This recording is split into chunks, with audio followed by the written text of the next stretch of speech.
સારું નથી. દંભનો પડદો હટાવી દે અભાગી જીવ તું, યાચનારે પાત્રને સંતાડવું સારું નથી. માઇક ટેસ્ટિંગ માટે બોલ્યો તો.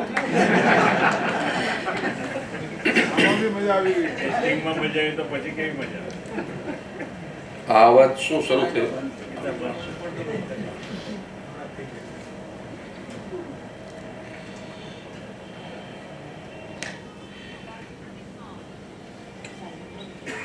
પહેલા તો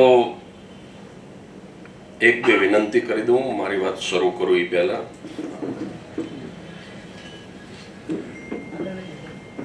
તમારા સેલફોન બધા જ બંધ કરી દેજો.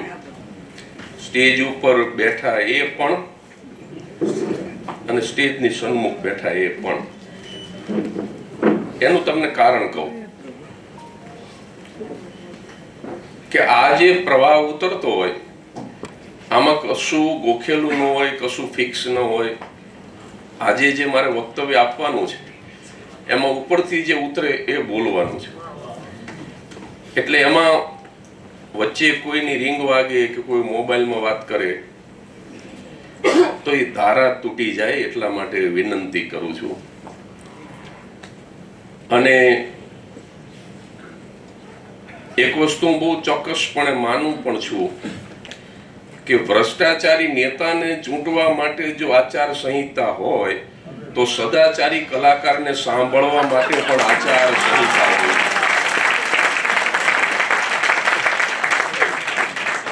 એમાં મોબાઈલ વાગે ને માણસ હરફર કરે ને કાંઈ ખાઈ પીવે ને એવું કાંઈ હોય તો હું બોલતો નથી. એટલા પહેલી વિનંતી. બોલો વિરલભાઈ. હા મૂકી દો, મૂકી. હા હા ના પણ આમાં થવાનું કેવું, આ પૂરું થાય છે ત્યાં સુધી માણસ તો આવશે જ. હજી અમુક તો હામાં મળશે ને એ પૂછશે બસ પતી ગયું.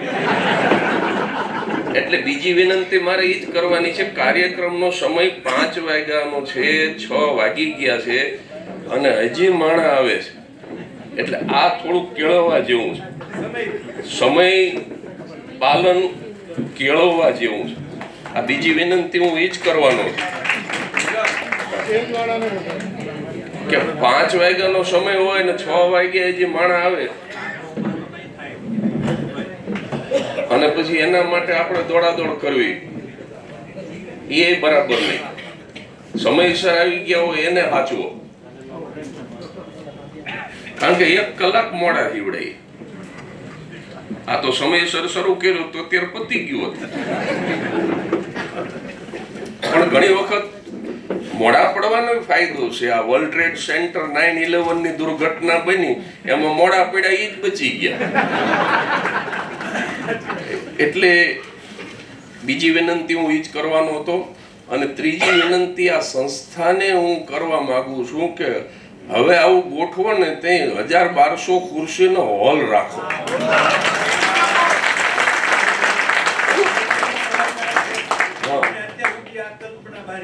હા એટલે એમની પાસે પૈસા નથી એવું નથી, પણ એમને બહુ સાચું કીધું અશોકભાઈ કે આ ધાર્યા બારનું થયું. અમને એવું હતું કે તમે આટલા બધા લોકપ્રિય નહીં હોય એમ.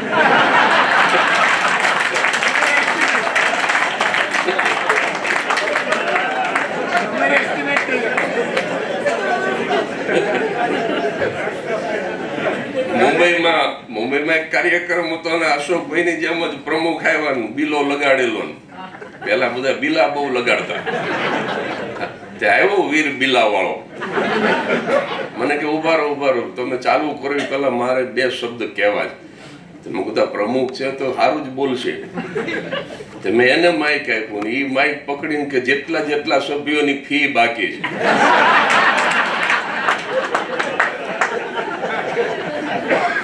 વહેલામાં વહેલી તકે ભરી દેજો.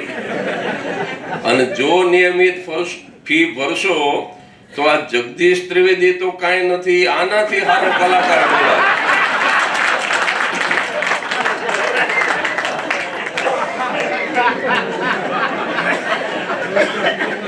પછી મને કે હવે કરો ચાલુ. કીધું હવે શું ચાલુ કરે, તમે મને જ હાવ ચાલુ કરી નાખ્યું. એટલે અશોકભાઈ બહુ ઈમાનદારીથી કીધું કે ખબર નહોતી કે તમે આટલા બધા લોકપ્રિય છો,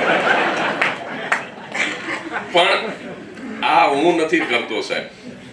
જે કંઈ આ થઈ રહ્યું છે મને બહુ ચોક્કસ ખબર છે કે આ મારો મહાદેવ કરે છે. અને એટલે જ હું સંબોધન એ જ કરવા માંગુ છું તમને બધાને કે 1 રૂપિયાની 3 કોપી ઝેરોક્સ કાઢવા વાળો જગો ઝેરોક્સ વાળો એને પદ્મશ્રી ડોક્ટર જગદીશ ત્રિવેદી બનાવનાર તમામ પ્રેક્ષકોને હું પ્રણામ કરું. તમે મને સાંભળો ન હોત તો હું હજી ઝેરોક્સ જ કાઢતો હતો. આ નો થયું હોત. આ તમારા કારણે થયું છે, આ તમારી બદૌલત થયું છે. એટલે તમારા બધાનું ઋણી છું, જન્મ ઋણી છું. આ તમારો પ્રેમ. નહીતર અત્યારે માણસ કેટલો વ્યસ્ત છે અને છતાંય તમે આટલી મોટી સંખ્યામાં આવ્યા. એટલે સ્ટેજ ઉપર બેઠેલા તમામ, સ્ટેજની સામે બેઠેલા, એમાં પાછા 2 વિભાગ, ખુરશીમાં બેઠેલા, નીચે બેઠેલા, હજી ઉપર જોવે એ પાછો 4થો વિભાગ. એટલે આ તમામને, અને હજી ભવિષ્યમાં આ વિજ્ઞાનના સદુપયોગથી આ વક્તવ્ય હજી વર્ષો સુધી લોકો સાંભળવાના છે. એટલે સૌ કોઈનું વંદન કરું છું અને મારી વાત ઝડપથી શરૂ કરવાની રજા લઉં. 6 વાગવાને 2 મિનિટની વાર છે. 2 મિનિટમાં હું યાદ કરી લઉં મારા ઈષ્ટદેવને અને બરાબર 6 વાગે હું શરૂ કરું. સાનંદમાનંદ વને વસંતમ આનંદ કંદમ હતપાપ વૃંદમ વારાણસી નાથમ નાથ નાથમ શ્રી વિશ્વનાથમ શરણમ પ્રપદ્યે. લોકાવિરામમ રણરંગધીરમ રાજીવ નેત્રમ રઘુવંશનાથમ કારુણ્ય રૂપમ કરુણાકરંતમ શ્રીરામચંદ્રમ શરણમ પ્રપદ્યે. વસુદેવ સુતમ દેવમ કંસ ચાણુર્મર્દનમ દેવકી પરમાનંદમ કૃષ્ણં વંદે જગદ્ગુરુમ મનોજવમ મારુતતુલ્યવેગમ जितेन्द्रियं बुद्धिमतां वरिष्ठं वातात्मजं वानरयुक्तमुख्यं श्रीरामदूतं शरणं प्रपद्ये. सर्वे भवन्तु सुखिनः, सर्वे सन्तु निरामयाः, सर्वे भद्राणि पश्यन्तु, मा कश्चित् दुःखभाग् भवेत्.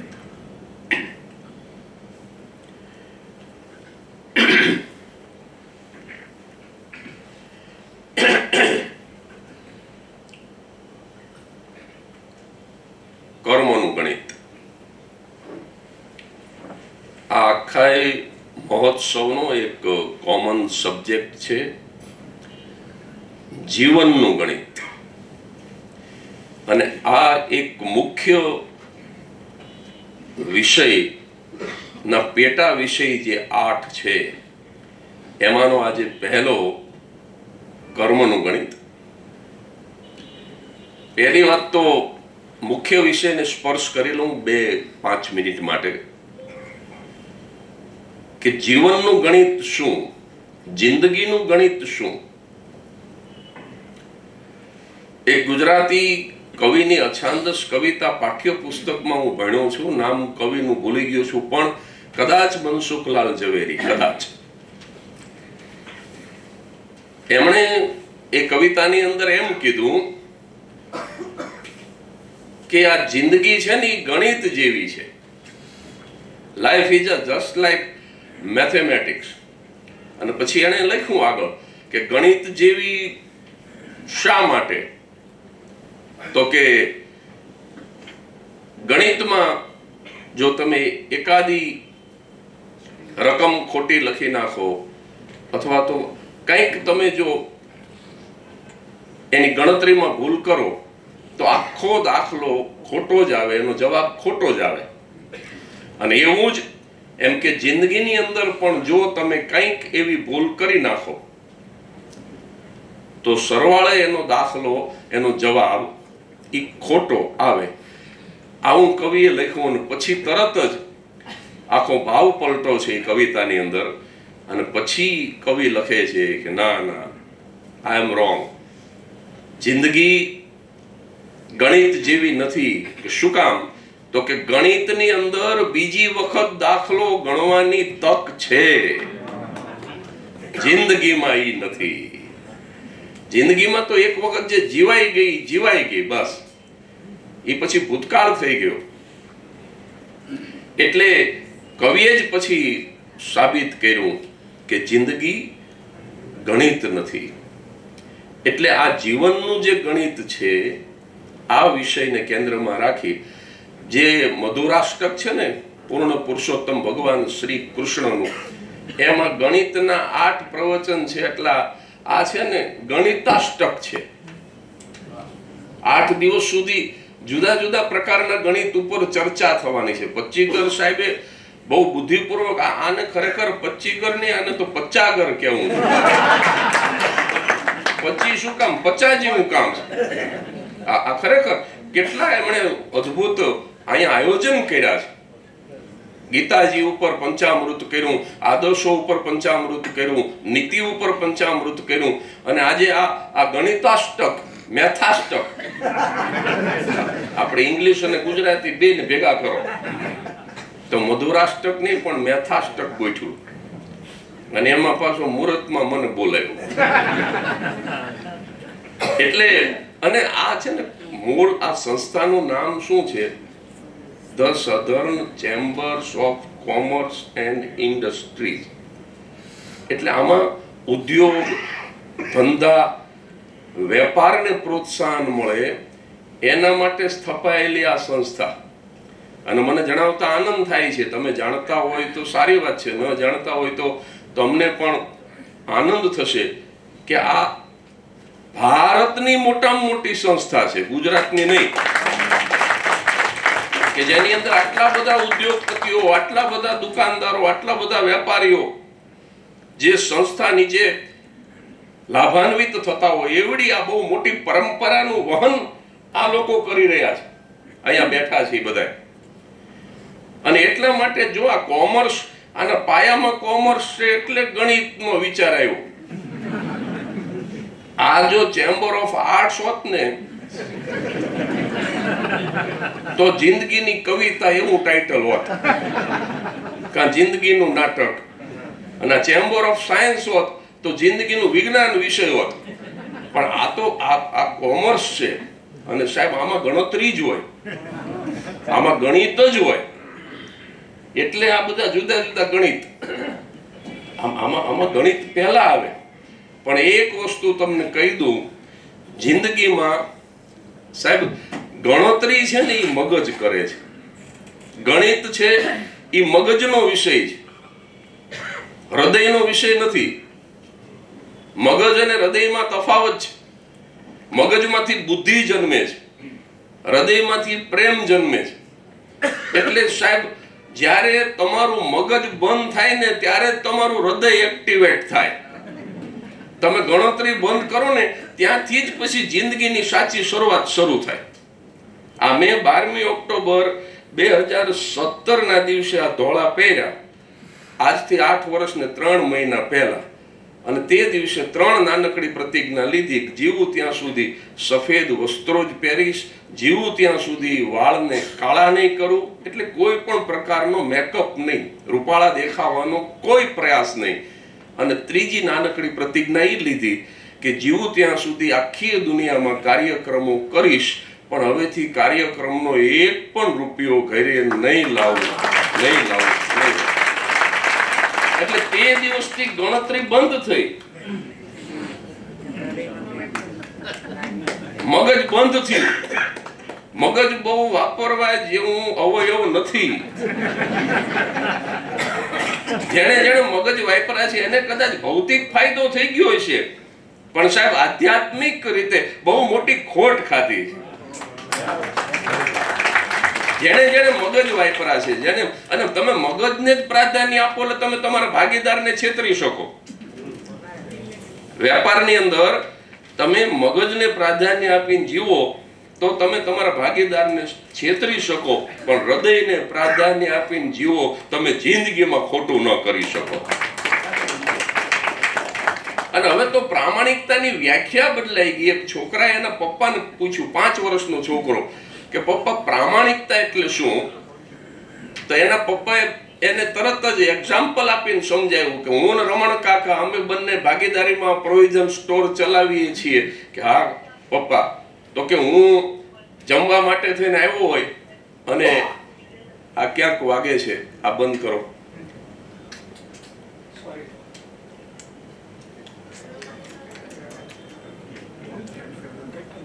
છોકરાએ એના પપ્પાને પૂછ્યું કે પપ્પા પ્રામાણિકતા એટલે શું? એના પપ્પા સમજાવે છે, હવે તો વ્યાખ્યા બદલાઈ ગઈ. એ કે હું ને રમણ કાકા કરિયાણાની દુકાન ભાગીદારીમાં ચલાવીએ છીએ અને રમણ કાકા બપોરે ઘરે જમવા ગયા હોય ને કોઈ ગ્રાહક આવ્યો અને ભૂલથી એ ગ્રાહક જો 100 રૂપિયા વધારે આપીને જતો રહે તો કે રમણ કાકા જમીન આવે એટલે એના ભાગના હું 50 આપી દઉં તો એને પ્રામાણિકતા કહેવાય.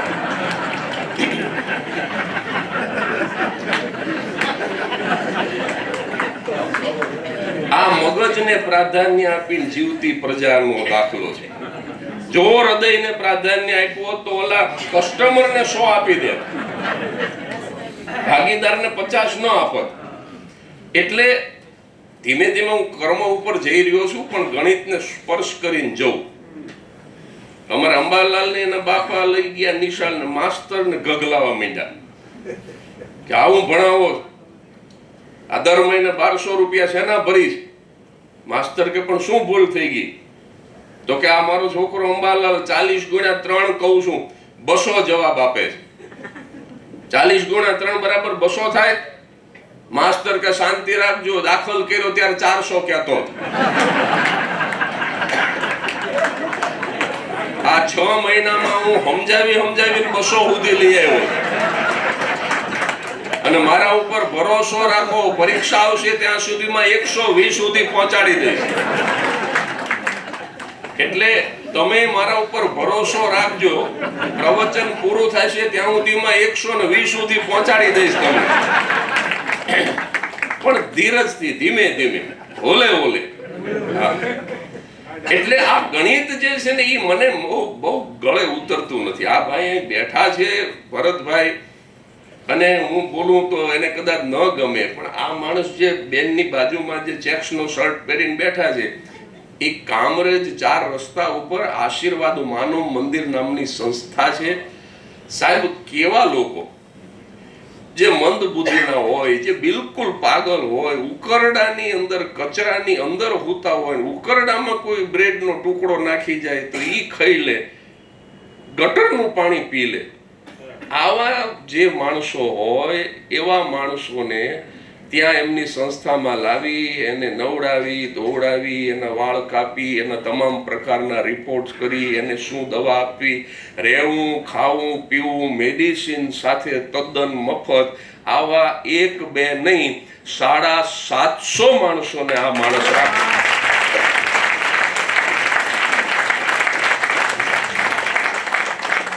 સાહેબ તમે એક રાખી દો, આવો એક દિવસ જ અને એક જ.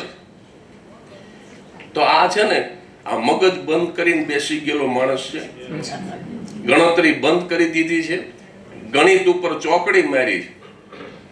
એટલે જિંદગીનું ગણિત કહો કે ચાહે કર્મનું ગણિત કહો સાહેબ, જ્યાંથી ગણતરી બંધ થાય છે સાહેબ, બુદ્ધિ નો સીમાડો સરહદ પૂરી થાય ને ત્યાંથી શ્રદ્ધા શરૂ થાય. એટલે જ્યાં ગણતરી બંધ થાય છે ત્યાંથી જે ગણિત શરૂ થાય છે ને એ ગણિત બહુ આગળ સુધી કામ આવે છે. કારણ કે સ્વર્ગની અંદર કેવળ ને કેવળ કર્મનો જ ફાસ્ટેગ કામ આવે છે, બીજું કોઈ ફાસ્ટેગ ત્યાં નથી. ઉપર ગયા પછી કામમાં નથી આવતું. એટલે ઈ જે ગણતરી એ બુદ્ધિની બોર્ડર પૂરી થાય પછી જે શરૂ થાય એ સાચું ગણિત. મગજ સ્વિચ ઓફ કર્યા પછી શરૂ થાય એ સાચું ગણિત. એટલે હવે આટલી ભૂમિકા બાંધ્યા પછી હવે હું કર્મ ઉપર આવું. દરેક માણસને સાહેબ બોલવાનું બહુ ગમે છે. ક્યારેક માણસ બોલતો હોય, ક્યારેક એનું પદ બોલતું હોય, ક્યારેક એનો પૈસો બોલતો હોય, ક્યારેક એની પ્રતિષ્ઠા બોલતી હોય, ક્યારેક એનો મની પાવર તો ક્યારેક એનો મસલ પાવર બોલતો હોય. પણ સાહેબ આ બધું જ જ્યારે પૂરું થઈ જાય અને જીવનનો અંત આવે ત્યારે એક જ શબ્દ બોલે છે અને એ એના કર્મ બોલે છે. કર્મ સિવાય બીજું કંઈ જ બોલતું નથી. આ બધી જ વાણી, આ બધી જ વૈખરી, આ બધી જ વાચા જ્યારે બંધ થઈ જાય ત્યારે એક જ વાણી જે ચાલતી હોય છે એ કર્મની વાણી છે. અને એ કર્મનું ગણિત મારી મતિ બુદ્ધિ પ્રમાણે મારે તમારી સામે થોડા વિચારો રજૂ કરવા છે. એમાંનો પહેલો એક પ્રસંગ ખોલું. એક પિતા અને એક પુત્ર, બંને વચ્ચે બહુ સારો મનમેળ, વિચારો બેયના મળે, કોઈ જાતની તકરાર ન થાય. પણ એક નાનકડી વાતને લઈને ક્યારેક ક્યારેક પિતા પુત્ર વચ્ચે મનભેદ નહીં પણ મતભેદ થતા. શું?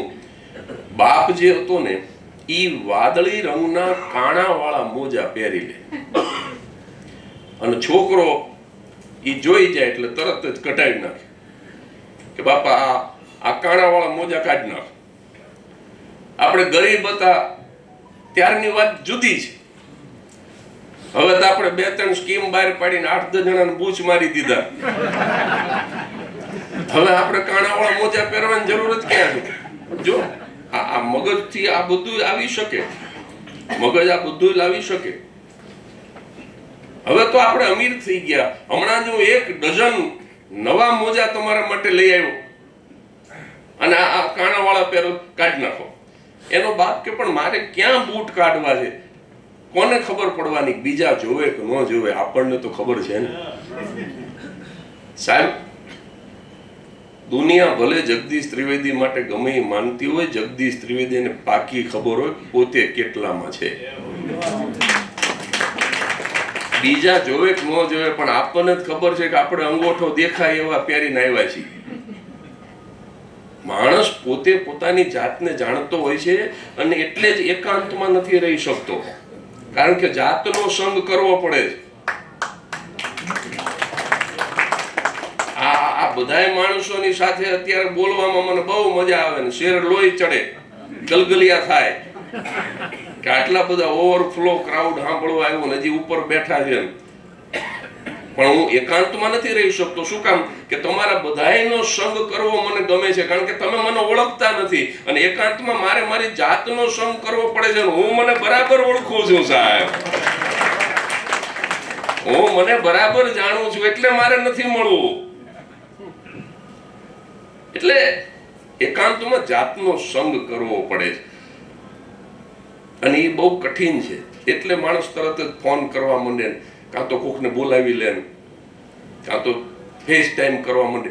એકલો રહી નથી શકતો. એકલતા અને એકાંત બે સમાનાર્થી શબ્દ લાગે પણ સમાનાર્થી નથી. અંગ્રેજીમાં અલોન એન્ડ લોનલીનેસ એ સમાનાર્થી નથી. જે તમને ગાંડા કરી મૂકે એ એકલતા છે અને જે તમને શાણા કરી દે એ એકાંત છે. એટલે દીકરાએ કીધું કે બાપા આપણને તો ખબર છે, ભલે બૂટ ન કાઢવાનો હોય, આ કાણાવાળા મોજા કાઢીને બીજા નવા પહેરી લ્યો. આવું 2-3 વખત બનેલું. 2-3 મહિના થાય તો વળી બાપા એકાદ વાર વાદળી રંગના પહેરી લે, વળી છોકરો કે કાઢી નાખો. આવું 3 વખત બન્યું હતું. અને એક દિવસ સાંજે પિતાએ પોતાના પુત્રને બોલાવીને કીધું કે બેટા અહીંયા આવ, મારે તને એક વાત કરવી છે. કે શું? તો કે મને એવું લાગે છે કે હવે હું બહુ ઝાઝા દિવસનો મહેમાન નથી. તો કે પપ્પા એવું ન બોલો, તમે કેવી ગરીબી વેઠીને અમને બધા ભાઈ બહેનને ભણાવ્યા, ગણાવ્યા, પરણાવ્યા, સમાજમાં રહેવાને માટે લાયક બનાવ્યા. તમે કારખાનામાં રાત પાળી કરી કરીને અમારા દિવસો ઉજળા કરી દીધા, અને હવે તમે આવી મરવાની વાત ન કરો પપ્પા. તો કે બેટા મને હુજી ગયું છે, હવે હું બહુ લાંબુ નહીં ટકું, પણ મારી એક તને વિનંતી ગણતો વિનંતી, હુકમ ગણતો હુકમ, જો તું મને ચાહતો હોય તો મારી એક અંતિમ ઈચ્છા પૂરી કરીશ બેટા. એટલે છોકરાએ કીધું કે હું વેચાઈ જાઉં બજારમાં. તો કે તારે વેચાઈ જવું પડે એવી કોઈ અઘરી ઈચ્છા નથી, એક પણ રૂપિયાના ખર્ચ વગર પૂરી થઈ શકે એવી ઈચ્છા છે. કે બોલો પપ્પા. તો કે હું મરી જાઉં ને, મારી નનામી તૈયાર થતી હોય ને, ત્યારે મને વાદળી રંગના કાણાવાળા મોજા, મને વાદળી રંગના કાણાવાળા મોજા પહેરાવીને પછી અંતિમ વિદાય આપજે. દીકરો કે પપ્પા આવી ઈચ્છા? તો કે મને આ ઈચ્છા છે, પછી હવે તારે પૂરી કરવી ન કરવી તારી ઈચ્છા. આટલી વાત એક સાંજે પિતા અને પુત્ર વચ્ચે થયેલી. સાહેબ ખરેખર 8 દિવસ પછી બાપ માંદો પડ્યો ને 3 દિવસના તાવમાં 11મા દિવસે બાપ ગુજરી ગયો, અને નનામી તૈયાર થતી હતી, અને દીકરાને પિતા સાથે થયેલો એ સંવાદ યાદ આવ્યો, સાયંકાળનો સંવાદ. અને એને થયું કે બાપની ઈચ્છા તો પૂરી કરવી છે. એટલે જે મોજા કાયમ કઢાવી નાખતો, પણ જાતે કબાટમાં નવા મોજા આગા કરી અને વાદળી રંગના કાણાવાળા લીધા અને દોડ્યો આવ્યો. પિતાનું શબ પડ્યું હતું, અને ત્યાં મોજા જેવા પહેરાવ્યા, અને ત્યાં તો વડીલો આવ્યા ને પંડિતો આવ્યા ને જ્ઞાતિના આગેવાનો આવ્યા ને કોઈ કે કીધું ભાઈ આ મોજા કોણે પહેરાવ્યા? ઓલો છોકરો કે મેં પહેરાવ્યા, કાઢી નાખ. છોકરો કે ન કાઢું, મારા બાપની અંતિમ ઈચ્છા. અરે મોજા કાઢી નાખ. હિન્દુ સનાતન ધર્મ જે છે, હિન્દુ સનાતન ધર્મ, એમાં એક નિયમ છે, આપ સૌ જાણો છો, કે જે સ્થિતિમાં માણસ આ દુનિયામાં આવે છે એ જ સ્થિતિમાં જવો જોઈએ. જેવી એન્ટ્રી એવી એક્ઝિટ. અને આમ જોવા જાવ તો એન્ટ્રી જેવી જ એક્ઝિટ હોય સાહેબ. આ બહુ તમે જો વિશાળ અર્થમાં જુઓ ને તો મનુષ્યના જીવનમાં એન્ટ્રી જેવી જ એક્ઝિટ હોય. જો બાળક તમે જુઓ, બાળકને મોઢામાં દાંત ન હોય, એક્ઝિટ વખતે દાંત ન હોય. વૃદ્ધોને દાંત ન હોય. બચપણમાં બાલનો સહારો ન હોય, બુઢાપામાં બાલનો સહારો ન હોય. બચપણ એ કોઈને ડિપેન્ડન્ટ હોય, મા બાપના સહારાની જરૂર પડે. બુઢાપો એ કોઈને ડિપેન્ડન્ટ હોય, સંતાનના સહારાની જરૂર પડે. બચપણમાં તે આમ ચાલવામાં સંતુલન ન રહે, બુઢાપામાં પણ ચાલવામાં સંતુલન ન રહે. બચપણમાં પણ ડાયપર પહેરવા પડે, બુઢાપામાં પણ પહેરવા પડે. યુરિન કંટ્રોલ ગુમાવે વૃદ્ધો. સાહેબ જો જેવી એન્ટ્રી એવી જ એક્ઝિટ. પણ એક તફાવત મેં ગોત્યો છે બચપણ અને બુઢાપા વચ્ચે. સિમિલારિટી તો ઘણી છે, પણ તફાવત મને ગમે છે એટલે હું કહી દઉં. વિષયને અનુરૂપ નથી, પણ મને ગમે છે એટલે કહી દઉં કે બચપણ અને બુઢાપામાં શું તફાવત છે. તો કે બચપણમાં આંખમાં આંસુ આવે, બાળક દોડતું હોય, ઠેસ વાગે, રોવા માંડે. બચપણમાં આંખમાં આંસુ આવે અને પછી તરત જ એની માં યાદ આવે. બચપણમાં પહેલા આંખમાં આંસુ આવે અને પછી માં યાદ આવે. બુઢાપામાં પહેલા માં યાદ આવે અને પછી આંખમાં આંસુ આવે. કારણ કે માં મરી ગઈ હોય, માં યાદ આવે, પછી આંખમાં આંસુ આવે. એટલે ઓલાએ કીધું બધાએ કે આ મોજા કાઢી નાખ. છોકરો કે નહીં કાઢું. ઓલાએ જડ હતા પાછા જ્ઞાતિજનોય, કે મોજા નો કાઢ તો આ નનામી નો ઉપાડી. બગડાટી બોલી સાહેબ, ઝઘડો થયો, શક પડ્યું છે પિતાનું.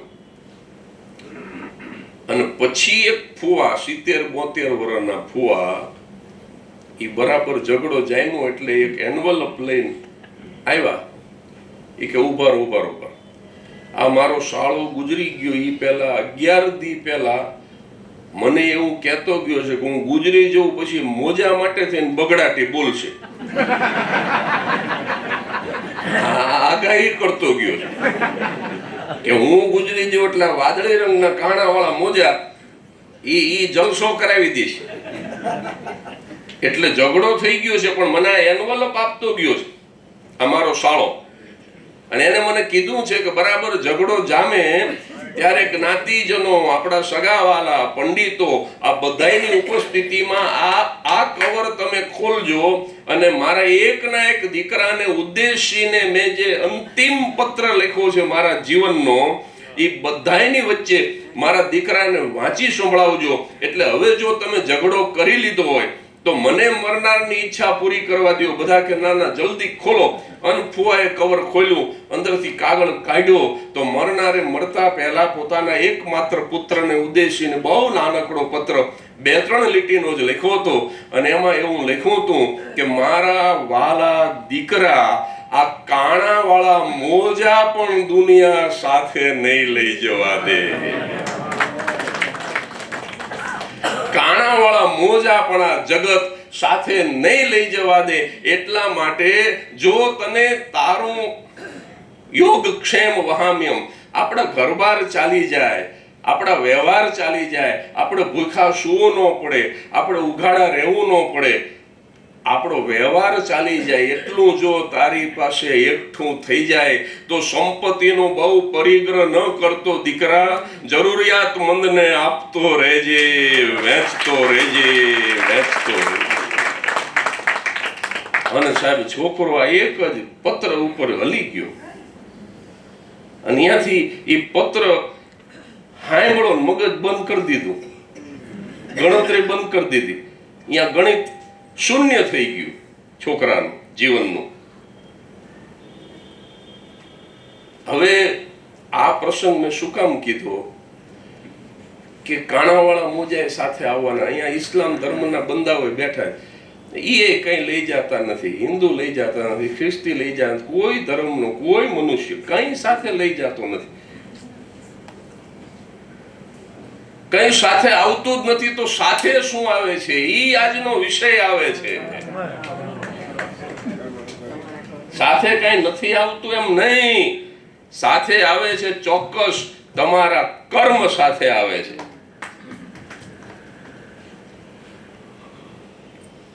એવું કંઈક હિન્દી ફિલ્મનું ગીત હતું કંઈક,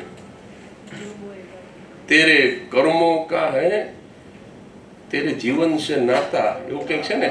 તું ही अपना भाग्य विधाता, तेरे कर्मों का है तेरे जीवन से नाता. તું જે કર્મ કરે છે એનો તારી જિંદગીના ગણિત સાથે સીધો સંબંધ છે, કર્મના ગણિતનો. તમે બાજરો વાવો ને તમે કહો ઘઉં ઉગે, જિંદગીમાં ન ઉગે. તમે ઘઉં વાવો ને તમે કહો મકાઈ ઉગે, જિંદગીમાં ન ઉગે સાહેબ. તમે ઘઉં વાવો તો ઘઉં જ ઉગે, તમે મકાઈ વાવો તો મકાઈ જ ઉગે. એટલે સાહેબ તમે સત્કર્મ કરો તો એનું સારું ફળ મળે મળે ને મળે, અને જો તમે કુકર્મ કરો ને તમે માનો કે તમને એનું ખરાબ ફળ ન મળે તો સાહેબ ભૂલી જાયજો, ભગવાનના બાપને પણ આ ભોગવવું પડે. શબ્દ વેધી બાણ છોડ્યું દશરથે. એને એમ થયું કે કોઈ મૃગ, કોઈ હરણ પાણી પીવે છે, એ એવું બાણ હતું. આ કોઈ આ કપોળ કલ્પિત વાતો નથી સાહેબ. આ વિજ્ઞાન મારા તમારા દેશમાં હતું કે શબ્દની દિશામાં જાય અને શબ્દને વીંધી નાખે. અને બન્યું એવું કે શ્રવણ એ તો મા બાપ માટે થઈ અને પાણી ભરતો હતો, ને એ ઘડામાં પાણી ભરાતું હતું ને એનો જે અવાજ આવતો હતો બુડબુડ બુડબુડ બુડબુડ બુડ, અને શ્રવણ વિંધાઈ ગયો. અને દશરથે જઈને જોયું કે આ તો મૃગ નથી, માણસ છે. અને પછી ઘડો લઈને આંધળા મા બાપ પાસે અયોધ્યાનો રાજા દશરથ ગયો. બોલી નથી શકતા કે શ્રવણ શ્રવણ ક્યાં છો તું? અને પછી અંતે કહેવું પડ્યું કે તમારો દીકરો નથી. કે કેમ? તો કે એનું અવસાન થયું છે. અને સાહેબ માથા પછાડ્યા આંધળા મા બાપે, કારણ કે કાવડમાં નાખી અને જે ચારધામની જાત્રા કરવા લઈ જતો હોય. આજે વર્ષો પછી પણ જો કોઈ સુપાત્ર દીકરો સમાજમાં જોવા મળે તો લોકો શ્રવણનો દાખલો દેતા હોય અને શ્રવણની ઉપમા આપતા હોય. તો ઈ શ્રવણ સાહેબ, ઈ જીવ તો જાગતો શ્રવણ મરી ગયો એવા સમાચાર મા બાપને જ્યારે મળ્યા હશે, માથા પછાડ્યા પ્રજ્ઞાચક્ષુ માતા પિતાએ, પણ મરતી વખતે શાપ આપ્યો કે હે દશરથ, અમે જેમ અમારા દીકરાના વિયોગમાં અત્યારે જુરી જુરીને મરીએ છીએ, હે દશરથ, તમે પણ તમારા દીકરાના વિયોગમાં આવી જ રીતે તરફડી તરફડીને તમારો પ્રાણ કાઢશો. જાઓ, તમને શાપ આપું છું. અને સાહેબ, બ્રાહ્મણ હોય ને, પંડિત હોય ને, બ્રાહ્મણ ને પંડિત એ બધું છોડો, હું બહુ આમ એવા બધા વાડામાં નથી માનતો, પણ બ્રાહ્મણને બદલે એમ રાખો કે કોઈ પવિત્ર માણસ હોય ને સાહેબ, તો એનો શાપ પણ વરદાન બની જાય. દશરથ નિસંતાન હતા, આ શાપ મળ્યો તો 4 દીકરા મળ્યા સાહેબ. કારણ કે શાપમાં એમ કીધું કે તમે દીકરાના વિયોગે જુરીને મરશો, એટલે દીકરો તો જોઈએ, અને એકના બદલે 4 મળ્યા. એટલે એ શાપ નહોતો, પણ એ વરદાન હતું. પણ એ સાચું તો પડ્યું. આ કર્મનો બદલો, આ કર્મનું ફળ. તમારા જીવનમાં જો તમને દુઃખ આવે, તમારા જીવનમાં તમને કંઈક તકલીફ થાય, તમે જો દુઃખી થાવ, હેરાન થાવ, તમને એમ લાગે કે આ કંઈક સજા થઈ છે મને, તો સાહેબ કર્મના સિદ્ધાંત ઉપર શંકા ન કરશો, કુદરતનો નિયમ ખોટો ન માનશો. આ એક વાક્ય લખી લેજો કે જો તમને જીવનમાં સજા થાય તો માનજો કે તમે ગુનો કર્યો છે, તમે ભૂલ કરી છે. આ કર્મોનું ગણિત. તમે ભૂલ ન કરી હોય તો સજા થાય જ નહીં સાહેબ. તમે ભૂલ કરી જ છે, તમે યાદ રાખ્યું હોય ન રાખ્યું હોય એ વાત જુદી છે, પણ ભૂલ કર્યા વગર સજા ન થાય, કાયદો તોડ્યા વગર સજા ન થાય. રેડ સિગ્નલમાં ઘૂસી જાવ તો જ મેમો ફાટે, આ સીધો નિયમ. બાકી જો તમે નિયમ પ્રમાણે જાઓ તો પોલીસ શું, પોલીસના બાપની તાકાત નથી તમને ઊભા રાખી શકે.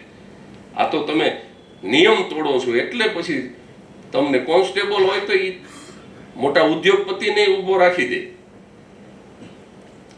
એટલે કર્મનું સીધું ગણિત આ છે, જેવું કરો તેવું ભરો, અથવા તો તમે જેવું વાવો તેવું લણો. આ કર્મનું સીધું ને સટ ગણિત. સાસુની સેવા કરી હોય તો તમારી વહુ સેવા કરે, આ કર્મનું ગણિત. જોકે હવે એક યુગ એવો આવ્યો છે અત્યારે જે સાસુઓ છે ને એ બિચારી સેન્ડવિચ યુગમાં જીવે છે. અત્યારની સાસુઓ એને કઈ ગયા જન્મમાં તો પાપ કર્યા જ છે. અત્યારની સાસુઓ સેન્ડવિચ યુગ કેવી રીતે? અત્યારની સાસુઓ રહીને એને સાસુની સેવા કરી છે ને વહુની એ કરે છે, ડબલ બે બાજુ. વહુ 9 વાગે જાગે, એનો નાસ્તો તૈયાર રાખવો પડે અત્યારની સાસુને, અને સાસુની સેવા તેને ઓલરેડી કરી છે 5 વાગે જાગીને. એટલે અત્યારની સાસુઓ સેન્ડવિચ યુગમાં છે. ડબલ કર્મ. એટલે આ કંઈક આગળ કંઈક કરેલું હોય તો થાય. એક સાસુને સવારના પોરમાં વહુએ દૂધનો વાટકો ભરીને આપ્યો. સાસુ કે કેમ કોઈ દીની આજ દૂધ આપ્યું? તો કે બાજ નાગ પાંચમ છે ને.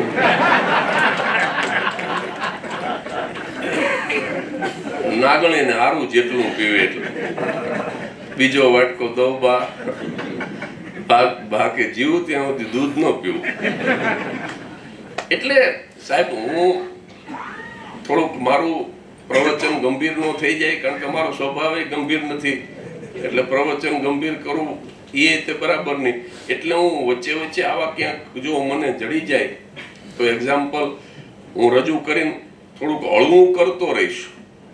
પણ આ સીધું અને સટ ગણિત છે કે જે પ્રકારના કર્મ આપણે કરીશું એ પ્રકારના આપણને આ પૃથ્વી જે છે ને એ ગોળ છે, એને ક્યાંય ખૂણો નથી. એટલે આપણે પાપ કર્યા હોય ને તો એને હંતાડવા માટે ખૂણો છે જ નહીં. ખૂણો હોય તો એમાં તમે હંતાડો ને. આ તો ગોળ છે અને પાછી ફરે છે.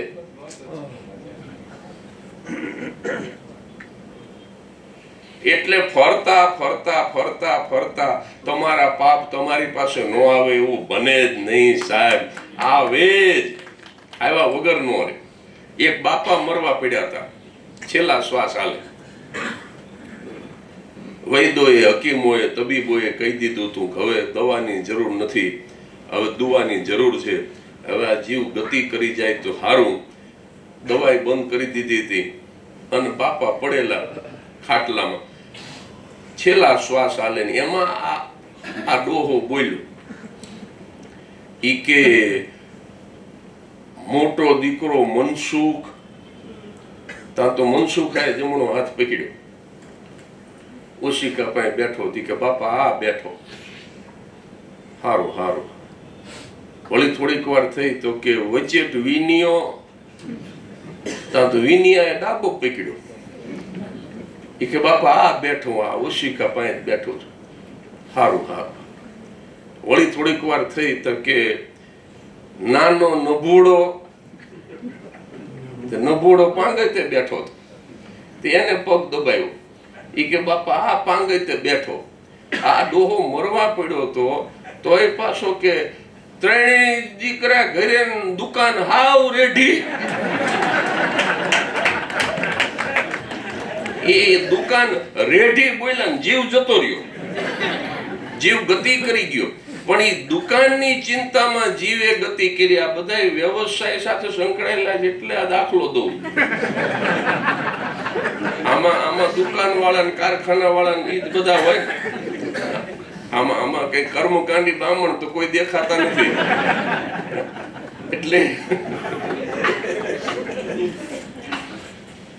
એ દુકાનની ચિંતામાં જીવ જતો રહ્યો. એટલે ભાભો સીધો બીજા ભાવમાં બોકડો થયો અને એની દુકાન ફરતો જ આંટા મારે.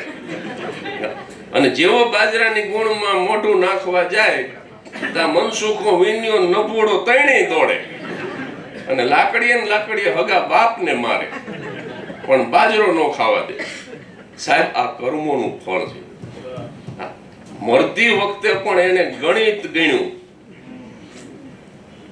મરતી વખતે પણ હૃદયને નહીં મગજને પ્રાધાન્ય આપ્યું. એ વખતે છેલ્લા શ્વાસમાં ક્યાં દુકાનની ચિંતા કરવાની જરૂર હતી સાહેબ? એ વખતે એમ કહેવું જોઈએ કે 5 તોલા હોનું પડ્યું છે, 5 બેન દીકરીઓને દઈ દે પછી જવું. તો હૃદય એક્ટિવેટ થયું કહેવાય અને તો બોકડો ન થવું પડે. આ જ્યાં ગણિત આવે છે ત્યાં મુજારો થાય છે. એટલે ગણિત મને તો જો કે મને તો ફાવ્યું જ નથી પહેલેથી. હું આમે તે 11માં મને સજાના ભાગરૂપે શિક્ષકોએ નાપાસ કર્યો. આ જોક નથી. મારા 4 મા બાપ, 2 મારા જન્મદાતા, 2 મારા પાલક માતા પિતા, બધાને 2 હોય, મારે 4. અને એ 4 થાકી ગયા એટલે મને બોર્ડિંગમાં મૂક્યો. હા, આને ઘરે ન રખાય. લીંબડીની બ્રાહ્મણ બોર્ડિંગમાં મૂક્યો. આ જોક નથી. આ જો તમે, આ કર્મનું જ ગણિત, બીજું કાંઈ નહીં. કર્મોનું જ ગણિત. બોર્ડિંગમાં હું 8, 9 ને 10 3 વર્ષ રહ્યો. પણ એ 3 વર્ષના અંતે ગ્રહપતિ એવો થાક્યો તો એને 3જું વર્ષ પૂરું થયું તો ટ્રસ્ટીઓને પત્ર લખ્યો કે આવતા વર્ષે બોર્ડિંગમાં કાં મને રાખો ને કાં જગદીશ ત્રિવેદીને રાખો. આ જરાય જોક નથી. હું તમને લીંબડી બ્રાહ્મણ બોર્ડિંગ, હું તમને બધું નામ સાથે કહું. બીપી શુક્લ ગ્રહપતિ. અને સાહેબ તાબડતોબ ટ્રસ્ટીઓની મીટિંગ મળી અને મીટિંગની અંદર બધા જ બ્રાહ્મણ હતા તોય સર્વાનુમતે નિર્ણય લીધો. ઈ કેવડું મોટું મિરેકલ કહેવાય કે બ્રાહ્મણો સમૂહમાં ભેગા થાય ને એક મત થાય.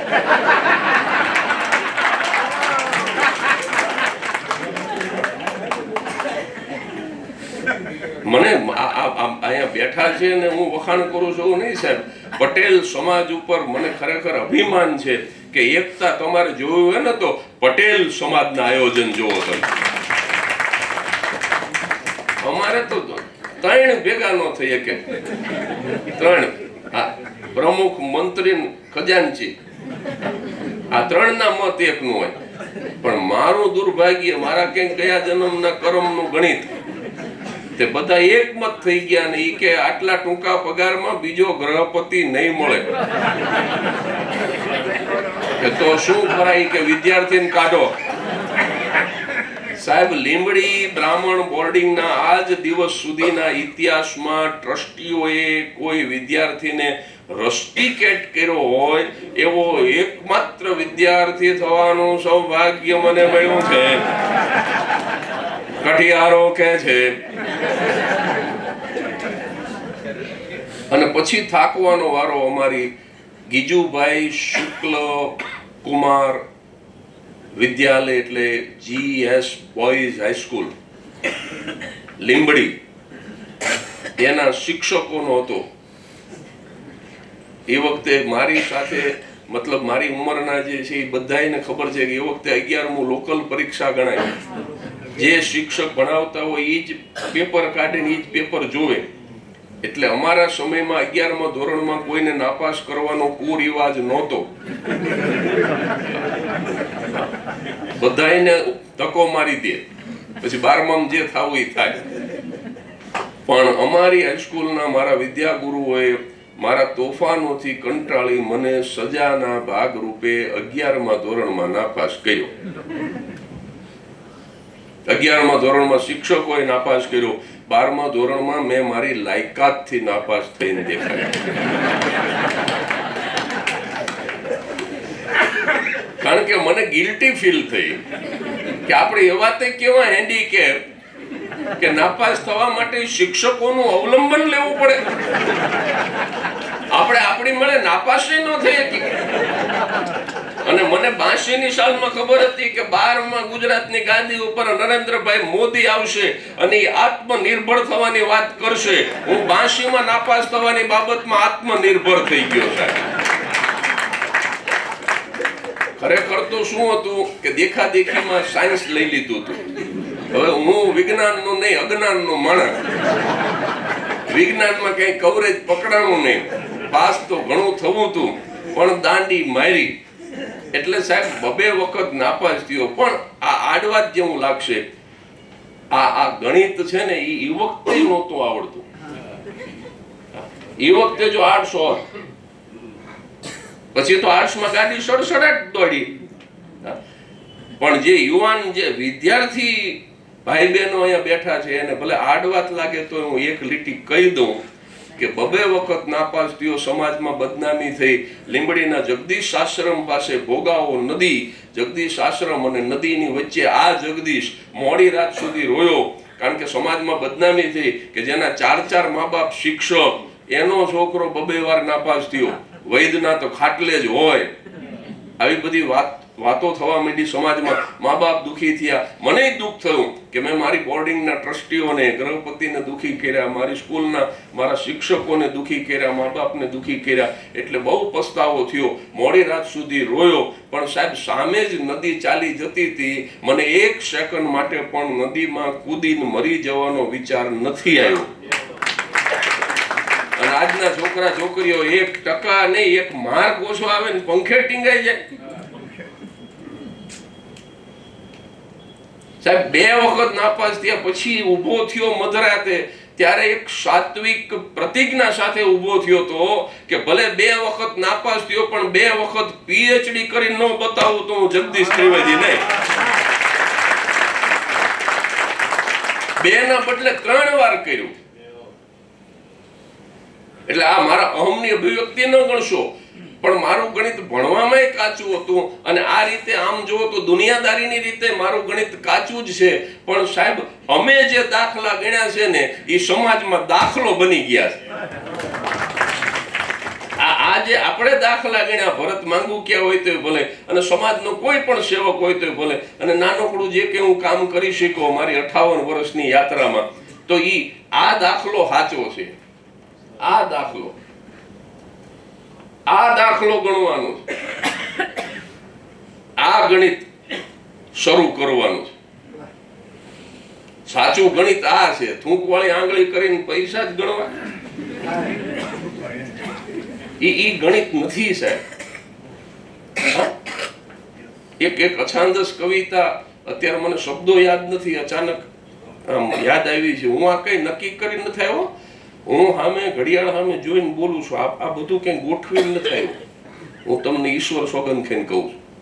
મારે હવે મેં કેવું કરી નાખ્યું છે, માઇકની સ્વિચ ઓન કરીને શ્લોક 5 બોલવાના, અને પછી જે ઉપરથી ઉતરે એ ટાઈમ લિમિટ પ્રમાણે બોલી નાખવાનું.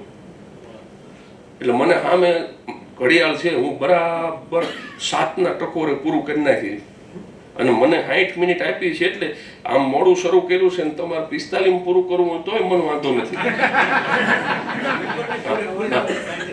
હા એમ. એટલે હું તો સામે આ ઘડિયાળ સામે જોઈને જે ઉપરથી ઉતરે છે બોલ્યા કરું છું. મેં કઈ ગોઠવું નથી, આમાં કઈ ફિક્સિંગ ન હોય. અને એટલે મેં ઓલો મોબાઈલ બંધ કરવાનું શું કામ કીધું કે આ જે તારા જે પ્રવાહ વહેતો હોય ક્યાંનું ક્યાંય આમ દોડતું હોય મગજ, અને એમાં કઈક વિક્ષેપ થાય તો પ્રવાહ તૂટી જાય, બીજું કાંઈ નહીં. એટલે એક કવિતા અચાનક અત્યારે પાછી યાદ આવી છે કે એ લોકો પહેલા કાપડના તાકાઓ સંઘરી રાખે છે, એવી કંઈક ભણવામાં આવતી હતી. એ લોકો પહેલા કાપડના તાકાઓ સંઘરી રાખે છે અને ગરીબ માણસ ઉઘાડો થઈ જાય ત્યારે વાર વેચે છે. શબ્દો થોડાક જુદા છે કવિતાના મારા, કારણ કે એ કવિતા મેં વાંચી એને વર્ષો થયા, અચાનક યાદ આવી. એ લોકો પહેલા અનાજના ગોદામ ભરી રાખે છે અને ભૂખ્યો માણસ સડી જાય પછી ખોબો વેચે છે. એ લોકો દવાના ગોદામ ભરી રાખે છે અને બીમાર માણસ સડી જાય ત્યારે ટીપું વેચે છે. આવી એક કવિતા વર્ષો પહેલા મેં વાંચેલી, પણ છેલ્લે પછી કવિએ લખ્યું છે કે એ લોકો નથી, એ કોણ છે તો કે રૂપિયાની નોટો ખાઈને ઉછળતી ઉધઈ છે. માણસ નથી, એ માણસ નથી. મને અત્યારે શબ્દો પ્રોપર યાદ નથી, પણ એનો ભાવ કંઈક આવો હતો કે રૂપિયાની નોટો ખાઈને ઉછળતી ઉધઈ છે. અને પછી કવિએ જે છેલ્લે જે પ્રાણ જે છે ને એ આ અંતિમ વાક્યમાં છે કે મારે માણસ નથી થવું.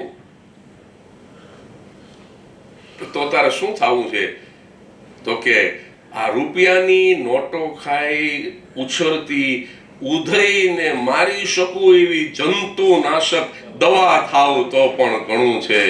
જંતુનાશક દવા એટલે અમે કોઈને આમ સીધા નથી મારી નાખતા. આપણે મેં કોઈનું મર્ડર નથી કર્યું.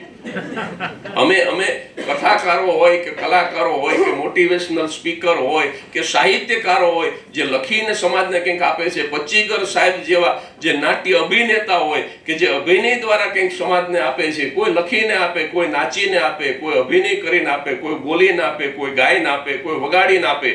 જુદી જુદી વિધાઓ દ્વારા સમાજને જે અમે આપી રહ્યા છીએ એ પણ અમે જંતુનાશક દવા બની અને ઉધઈને મારવાનું સત્કર્મ કરી રહ્યા છીએ. અને સાહેબ, art is not for art sake. દરેક કલાકારે માત્ર કલા ને ખાતર કલા નહીં, રૂપિયા માટે તો નહીં જ, પણ કલાને ખાતર પણ કલા નહીં. Art is only for God sake. ઈશ્વરને માટે કળા. એટલે આ છે ને ઈશ્વર, આમાં શું છે એક બહુ સૂક્ષ્મ ગણિત તમને સમજાવી દઉં. એટલા માટે થઈ અને ગણિતમાં હું થોબારો રહી ગયો, કારણ કે આ ગણિત પહેલેથી પાકું હતું. એક બહુ સૂક્ષ્મ વાત છે કે આ જે કળા છે, પચ્ચીગર સાહેબ આ ઉંમરે હમણાં કેટલા વર્ષે તમે મોનો એક્ટિંગ કરી? 45 વર્ષે મોનો એક્ટિંગ કરી. 70 45 વર્ષનો ગાળો થયો ને, સ્ટેજ મૂક્યું એને, એટલે 45 વર્ષથી એક્ટિંગ નહોતી કરી અને 45 વર્ષે મોનો એક્ટિંગ કરી. એટલે તમે જુઓ, જે જીવ હતો એ તો સાહેબ ગમે ત્યારે પ્રગટ થાય જ, પણ એ શું કામ કરી શક્યા? કારણ કે આ ઈશ્વર દત્ત છે એમના માટે.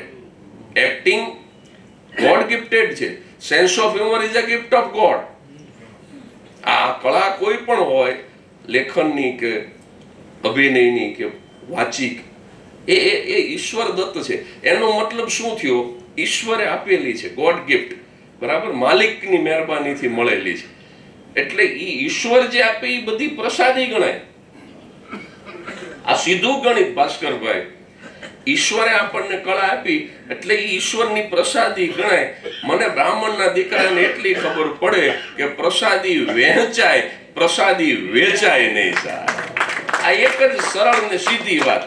એટલે મારું ગણિત ક્યાં જુદું પડે છે, મારી જિંદગીનું ગણિત, કે આ ઈશ્વર દત્ત છે એટલે આને વહેંચાય, આને વેચાય નહીં, નોટ ફોર સેલ. એટલે મારા વાલા મુરબ્બીઓ, માતાઓ, ભાઈઓ, બહેનો અને ભૂલકાઓ, બસ વિશેષ કંઈ કહેવું નથી. જે બોર્ડિંગે મને રસ્ટિકેટ કર્યો, એ જ બોર્ડિંગના ટ્રસ્ટીઓ, એ જ બોર્ડિંગના સંચાલકો આજે ગૌરવ લે છે કે અમારી બોર્ડિંગના ઇતિહાસમાં કોઈ છોકરો પદ્મશ્રી થયો હોય તો એક જ જગદીશ ત્રિવેદી.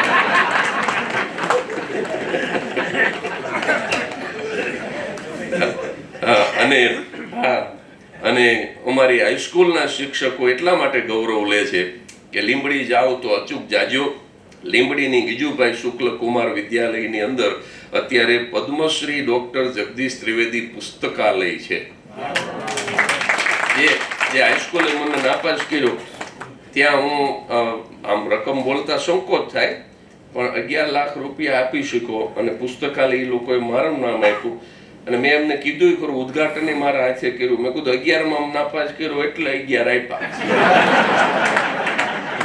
જો 12માં કર્યો તો લાખ વધારે આપત, પણ 12માં હું મારી મેળે થયો. એટલે સાહેબ આવા હળવા બોલ રહે. ઉદઘાટન હું તો આવું બોલી આવ્યો. એટલે અત્યારે તકલીફ શું થઈ છે, માણસ છે ને સાહેબ, ઈ આમ બહુ એટિકેટમાં જીવવા માંડ્યો.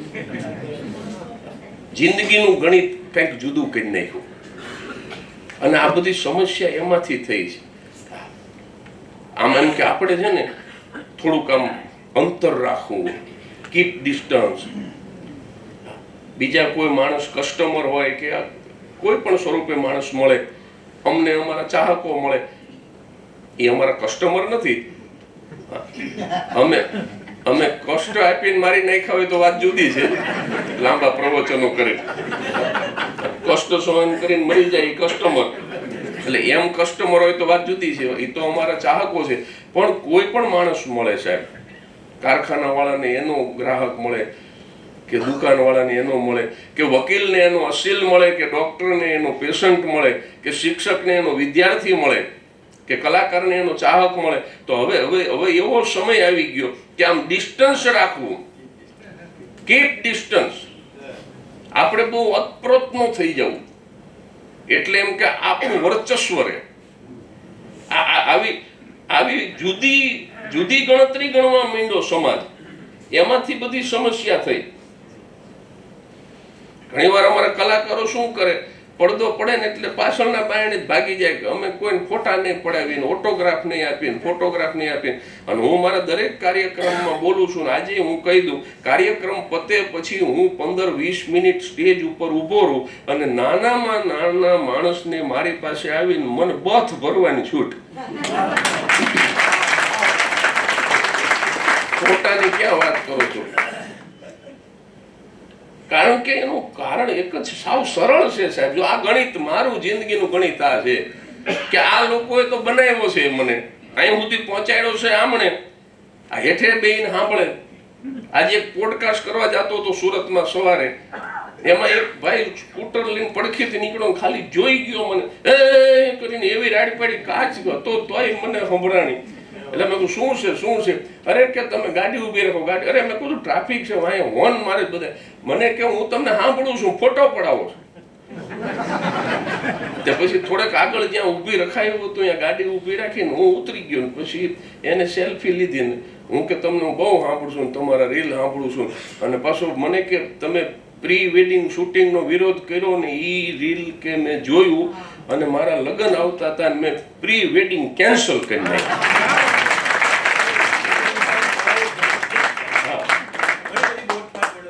હા, કારણ કે આ ન કરાય. જો હવે ગણિત કેવું ઊંધું ગણવા માંડ્યા, એમાં દુઃખી થાય જ માણસો કે ભાઈ આપણા હાડુભાઈએ છોકરીને મોકલી એટલે આપણે તે પ્રી વેડિંગ શૂટ કરાવવાનું. એટલે તમે તમારી જુવાન દીકરીને જમાઈ હારે પરદેશ મોકલો, ઈ પછી ટૂંકા લુગડા પહેરીને દરિયા કિનારે હળિયું કાઢે અને તમારો જમાઈ પાછો આખી તેડી લે. આવું કુંવારા કરવાનું.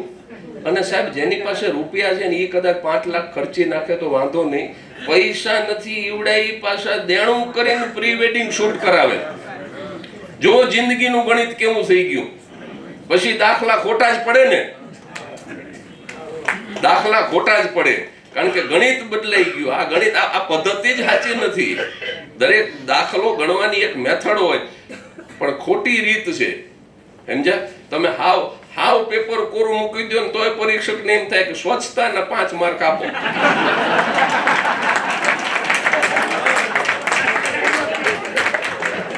પણ તમે હાવ ખોટું હાવ ભમેડો કરીને મૂકો, જે મેથડ જ નથી ઈ મેથડ થી તમે દાખલો સોલ્વ કરવાનો પ્રયાસ કરો.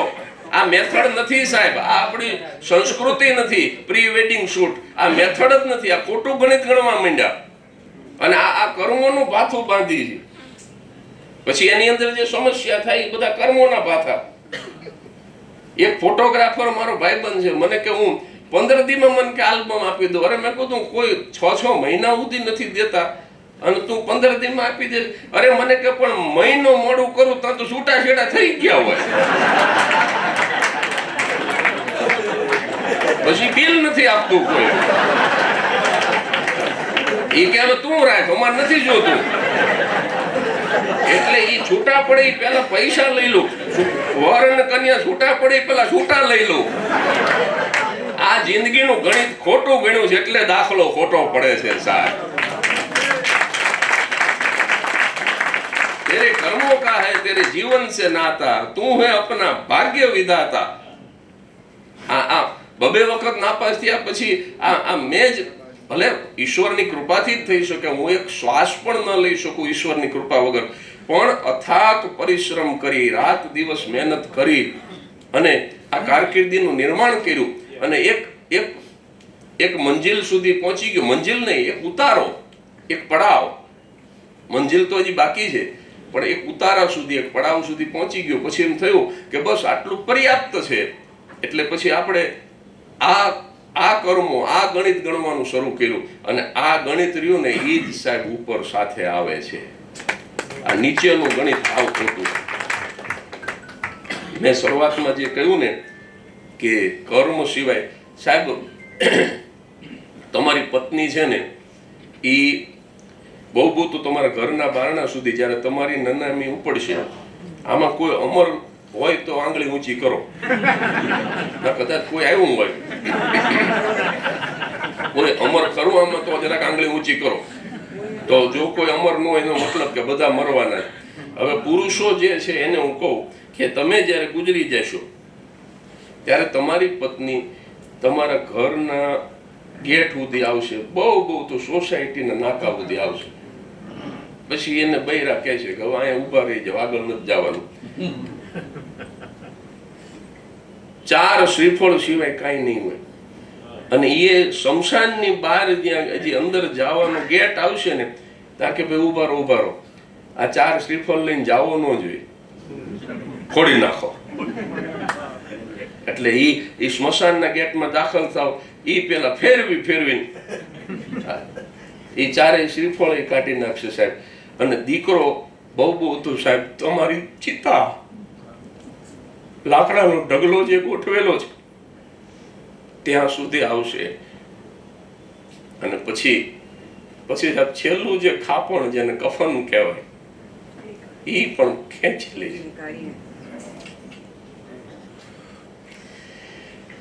પછી તમારું નગ્ન શરીર હશે અને કાષ્ટનો ઢગલો હશે અને ત્રીજો કેવળ અગ્નિ હશે, બીજું કાંઈ નહીં.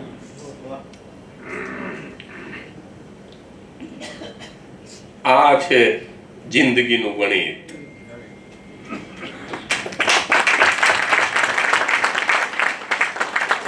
આ છે આપણા કર્મોનું ગણિત. અને એટલા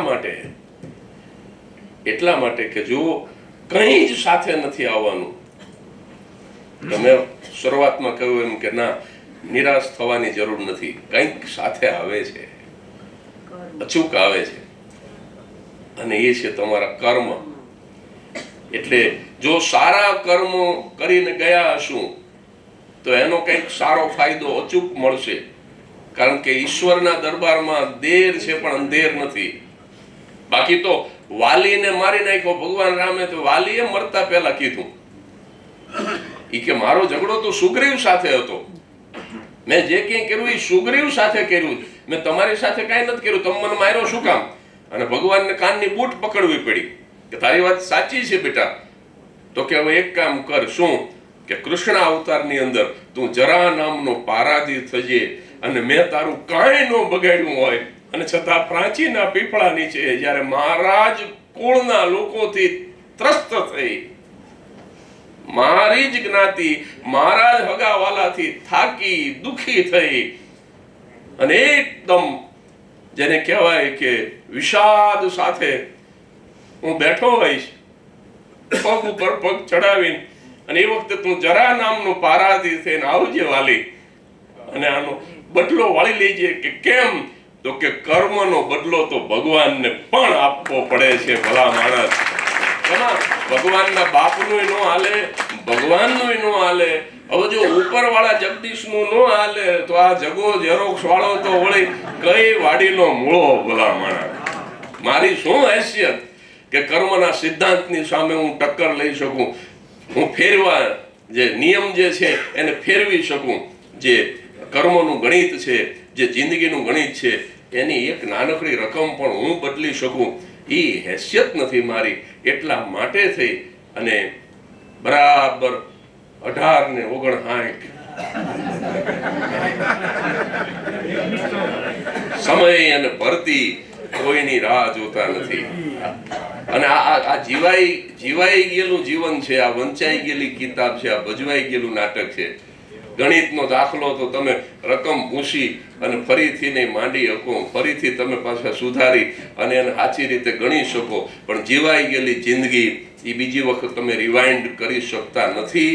એટલે કર્મનું ગણિત એટલું જ છે મિત્રો કે સારા કર્મ કરીએ તો એનો સારો બદલો મળે. આજે નહીં તો કાલે, કાલે નહીં તો પરમ દિવસે, આ ભવમાં નહીં તો આવતા ભવમાં પણ બદલો મળે.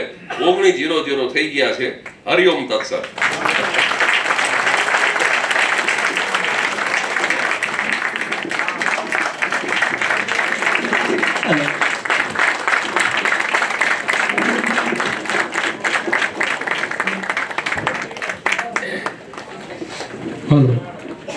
મિત્રો, અદ્ભુત પ્રવચન. સાચા અર્થમાં એમણે ગંભીર વાતોને જે હળવાશથી રજૂ કરી એ પુરવાર કરે છે કે ડૉક્ટર જગદીશ ત્રિવેદી એમને પદ્મશ્રી નથી થયા. પદ્મશ્રી જગદીશભાઈ ત્રિવેદી, આપે અમારી સાંસ સુધારી દીધી. આપે જે રીતે વાત કરી અને જે મૂળ વાત ગણિતની વાત હતી, જીવનના ગણિતની વાત, એ જીવનના ગણિતની ગંભીર વાતોને તમે જેટલી હળવાશથી રજૂ કરી તે આપને 100 સલામ આપી દે છે. ખૂબ ખૂબ આભાર સાહેબ, આપને ખૂબ ખૂબ અભિનંદન. અને અમે ગર્વિત થયા કે આપ અમારે ત્યાં આવ્યા, અને તમને પહેલાં બોલાવવાનું કારણ જ હતું કે હવે આ લોકોને કાલથી પણ રસ પડશે. કાલથી પણ આવા 7 વક્તાઓ છે, એટલે જરૂર આવજો. કોઈને પ્રશ્ન હોય તો આ પૂછી શકો છો. Yes please. ત્યાં બેસી જઈએ આપણે થોડો પ્રશ્ન. 5 મિનિટ.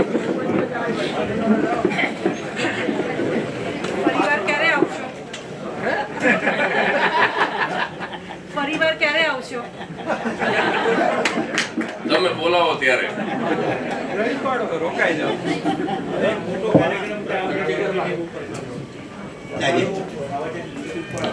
હાજી હાજી. આની જે ચેનલ છે આ સંસ્થાની HGCCI અને આ HGCCI સુરત આ સંસ્થા જે છે ને એના ઉપર તો આવશે જ, પણ આ મારી Jagdish Trivedi official YouTube channel, હું આ વિડીયો મંગાવી લઈશ એટલે મારી ચેનલ યુટ્યુબ ચેનલ પર પણ આવશે અને આ સંસ્થાની ચેનલ પર પણ આવશે. તમે ગમે એટલી વખત ગમે ત્યારે જોઈ શકશો, કોઈને મોકલી શકશો.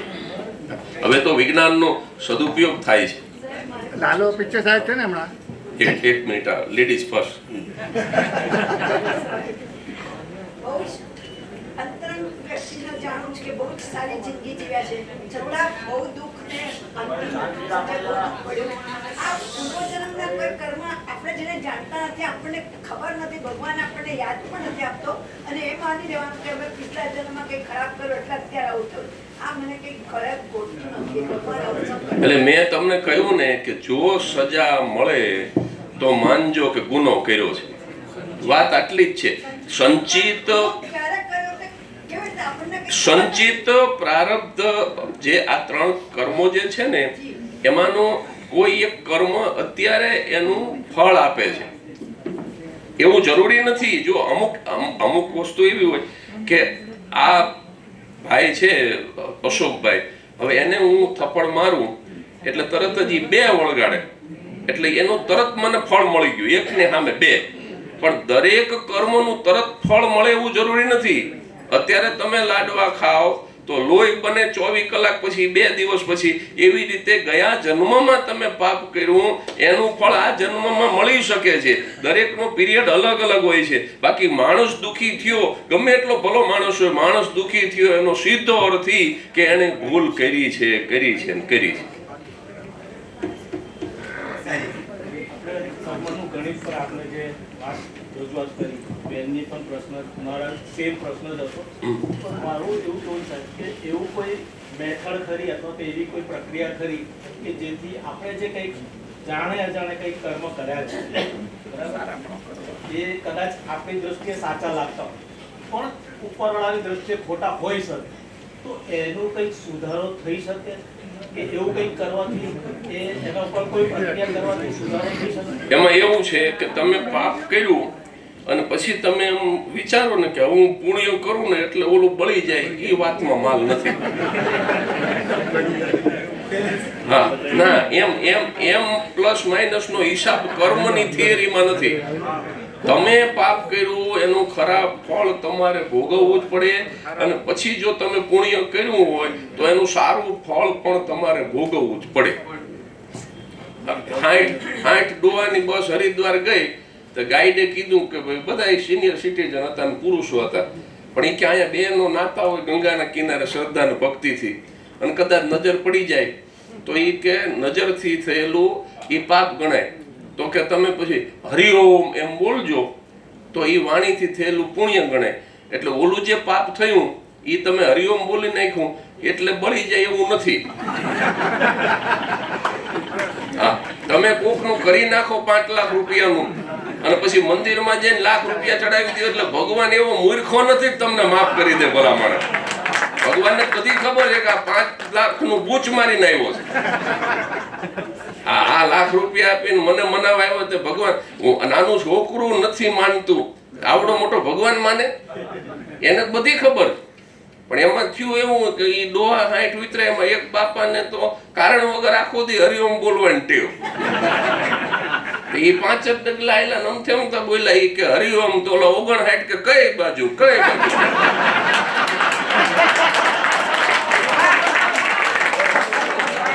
એટલે આ પણ તમારું નેગેટિવ કર્મ થયું અને એનું પણ ફળ ભોગવવું પડે. વેલો મોતિયો આવે તો જામર આવે, કારણ કે નજરથી તમે પાપ કર્યું. હાલો બોલો ભાઈ, કોક આ બાજુ. એટલે સર લાલો પિક્ચરમાં કર્મા સિદ્ધાંત પર હતું. કયું? લાલો પિક્ચરમાં બહુ 24 કરોડની આવક. તેના માટે આ તમે કીધું તે પ્રમાણે જ છે બધું પિક્ચરમાં. હા. તમે જોયું હતું એને કાંઈ પ્રકાશ? અને આ પિક્ચર બરાબર છે અને કર્મના સિદ્ધાંત ઉપર જ છે. સાહેબ તમારે છે ને એક તમને આ હું પેલી આપી દઉં, પ્રિસ્ક્રિપ્શન આપી દઉં, તમારે બીમારી દૂર થઈ જાય. તમારે હીરાભાઈ ઠક્કરનું કર્મનો સિદ્ધાંત વાંચી લ્યો, થિયરી ઓફ કર્મ. નરેન્દ્રભાઈ મોદીએ એમના દીકરા મહેશભાઈ, મારા મિત્ર છે, મહેશભાઈને કીધું ઈ કે આનું ઇંગ્લિશ ટ્રાન્સલેશન કરી અને 600 બુક મને હાઈ ક્લાસ છપાવી દો. હીરાભાઈના દીકરાને કીધું, હીરાભાઈ અત્યારે નથી, તો મહેશભાઈ મારો મિત્ર, એને 600 બુક મોદી સાહેબને આપી. મોદી સાહેબને કે આ 600 બુક તમારે શું કરવી? તો કે બધા સાંસદને મારે આ દેવી, કે તમે આ સમજીને જે કરો એ કરજો, આ છોડશે નહીં તમને, ઉપરવાળો મૂકશે નહીં તમને. એટલે આ હીરાભાઈ ઠક્કરનો કર્મનો સિદ્ધાંત વાંચી લ્યો ને તો એમાં બધું આવી જાય. બોલો. કર્મનું ફળ વાત સાચી જ છે, સારા કર્મનું ફળ સારું, ખરાબ કર્મનું ફળ મળે છે. પણ જો આ ભાવમાં જ મળતું હોય, સારા કર્મનું પરિણામ સારું અને ખરાબ કર્મનું પરિણામ ખરાબ, તો પૃથ્વી ઉપર પાપ ઘટી જાય ને ધર્મ વધી જાય. મને બીક લાગે કરતા કે મને મારી સાથે આ થશે તો મને હમણાં એનું ફળ, તો હવે જે થાય છે ગમે ત્યારે થશે, પછી થશે, તો થોડુંક એવું નથી લાગતું કે લેઝીનેસ આવી જાય સારા કર્મ કરવામાં અને ખરાબ કર્મનો ડર થોડોક ઓછો રહે? હા, એવું થાય. બહુ સીધી વાત છે કે માણસને એમ થાય કે તો જે દી ભોગવન થાય તે દી અત્યારે જલસો મારી દો. કારણ કે તરત નથી મળતું, એટલે વાત તમારી સાચી છે. પણ ભગવાન તો હોશિયાર છે, તો એને થોડુંક ના વિચારવું પડે.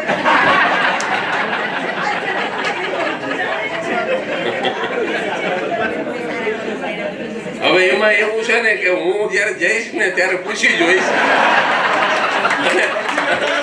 અને તમારા વતી હું ભગવાનને ભલામણ કરીશ કે તાત્કાલિક ફળ આપો. એટલે કોઈ ભ્રષ્ટાચાર ન કરે, કોઈ બીજું કઈ ખરાબ કામ ન કરે, ચોરી ન કરે. વાત સાચી જ છે. હા, અરે આ જન્મમાં નહીં, તત્કાળ ફળ આપો. હું તો ભગવાનને એમ કહું, વાત સાચી છે. હા, વાત સાચી છે. શરીરના 3 પ્રકાર છે, સૂક્ષ્મ શરીર, એ કારણ શરીર વગેરે.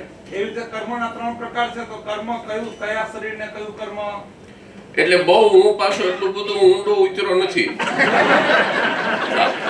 હા, એટલે તમે હીરાભાઈ ઠક્કરને વાંચી લ્યો. મને કારણ કે હું હાસ્ય કલાકાર, એટલે મારી તો હું આ બધું હળવી વાત હોય, પણ 3 પ્રકારના કર્મ છે. અને કર્મ એ પાછું ખાલી આ તમે હાથથી કરો, દૈહિક કર્મ એક નથી. હા, હું અહીંયા બેઠા હું વિચારું કે આ પચ્ચીગર સાહેબનું કરી નાખું, પછી ભલે હું એમનું કઈ કરું નહીં, પણ મેં વિચાર્યું તો ખરું ને. એટલે માનસિક રીતે પણ મેં કુકર્મ બાંધ્યું. હવે આમાં ક્યાં, આમાં હાથની વાત નથી, દૈહિક નહીં. હા, વાચિક, વૈચારિક, દૈહિક અનેક પ્રકારે કર્મ થતા હોય છે. એમાં ક્યાંય આપણે ખરાબ વિચારવાનું નહીં. ગાંધીજીના 3 વાંદરા યાદ રાખવાના, હું બુરું જોઈશ નહીં, હું બુરું સાંભળીશ નહીં, હું બુરું બોલીશ નહીં. એમ હું કોઈનું બુરું જોઈશ નહીં, બુરું સાંભળીશ નહીં, બુરું બોલીશ નહીં. મેં મોરારી બાપુ એક કથામાં બોલ્યા, ઈ કે હું એમ કે ગાંધીજીનો મને છૂટ આપે તો બાપુ કે હું 4થો વાંદરો ઉમેરું. અને ઈ એમ કે આમ પેટ ઉપર હાથ રાખીને એમ કે હું હરામનું ખાઈશ નહીં. એટલે પછી મેં કથા પૂરી થઈ, તરત બાપુનું કીધું, મેં કીધું 5મો વાંદરો જગાનો રાખો. મને કે ઈ કયો વાંદરો? મેં કીધું માથે હાથ રાખીને એમ કે હું કોઈનું બુરું વિચારીશ નહીં, વિચાર પણ નહીં કરું. એટલે વૈચારિક રીતે પણ તમારું કુકર્મ ન થવું જોઈએ. સર, તમારા બાળપણની સ્કૂલોની વાતો કંઈક કરશો અમને? ના, હવે નહીં. એનું તમને કારણ કહું કે આમાં 60 મિનિટ 75,000 માં 60 મિનિટ નક્કી થઈ હતી.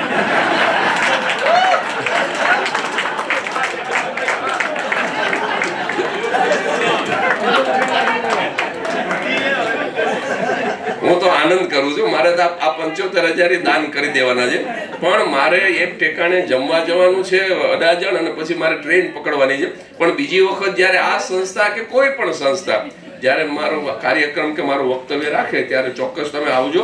અને હું બાકી મારી યુટ્યુબ ચેનલ ઉપર તો આ બધા વિડીયો છે જ.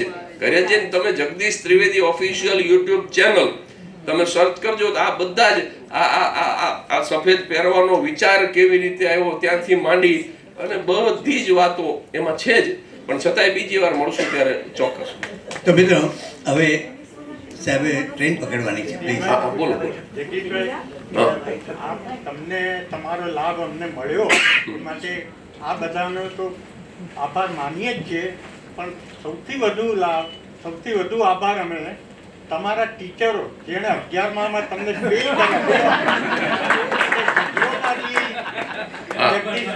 હા હા એ લોકો તો હવે હશે નહીં, પણ એમના વંશમાં તો એમને પણ અમારા વતી થેન્ક યુ. હા, ના, ના.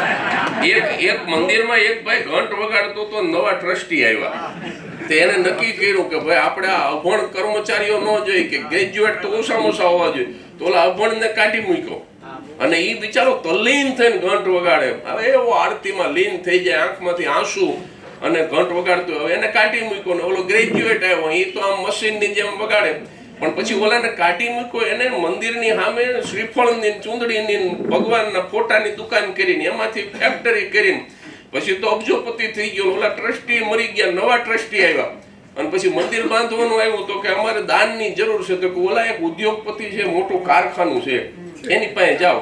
ત્યાં કે કેટલો ખર્ચ છે, તો કે 5 લાખ રૂપિયા, તો કે ફાળો કરવા ન જઈશું, 5 લાખ હું એકલો આપી દઉં. ત્યાં તો ટ્રસ્ટી પગમાં પડી ગયા અને એને ક્લાર્કને કીધું ભાઈ ચેક લખી નાખો. પછી ઓલા ટ્રસ્ટી કે આમાં સહી તો કરો, તો કે હું તો હાવ અભણ છું, તો કે જો તમે ભણેલા હોત તો કેટલું બધી પ્રગતિ કરી હતી, કે ભણેલો હોત તો હજી ઘંટ જ વગાડતો. આ ફેક્ટરી થઈ જ ન હોત. એટલે જો મને નાપાસ ન કર્યો હોત ને તો હું ક્યાંક નોકરી કરતો હોત, હું આ ઝેરોક્ષ કાઢતો હોત, કે કદાચ થોડુંક ભણી ગયો હોત, સાયન્સમાં પાસ થઈ ગયો હોત, તો ક્યાંક હું પ્રોફેસર કે કંઈ પણ થઈ શક્યો હોત, પણ હું આ અત્યારે શું એ ન થઈ શક્યો હોત. એટલે નાપાસ કરવા વાળાનો આભાર, એમાં બે મત ને. મિત્રો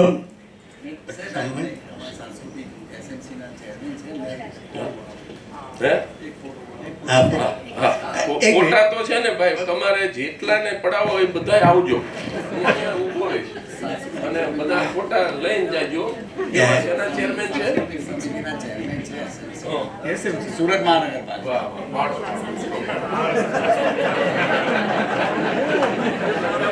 મિત્રો એક 2 મિનિટ આવ્યો, 2 મિનિટ. હવે આપણે સમાપન તરફ જઈએ છીએ. હું અમારા ટ્રેઝરર, ઓનરી ટ્રેઝરર મિતેશ મોદીને વિનંતી કરું કે આભાર વિધિ કરે, પણ એ પહેલાં તમને યાદ કરાવી દઉં, આવતીકાલે 5 વાગે ફરી એકવાર આપ અહીં આવવાનું છે. શીલા ભટ્ટ જે પ્રખ્યાત પત્રકાર છે એ આપણને સંબોધન કરવાના છે અને રાજનીતિનું ગણિત એ વિષય પર બોલવાના છે. તો અચૂક આવજો. આભાર.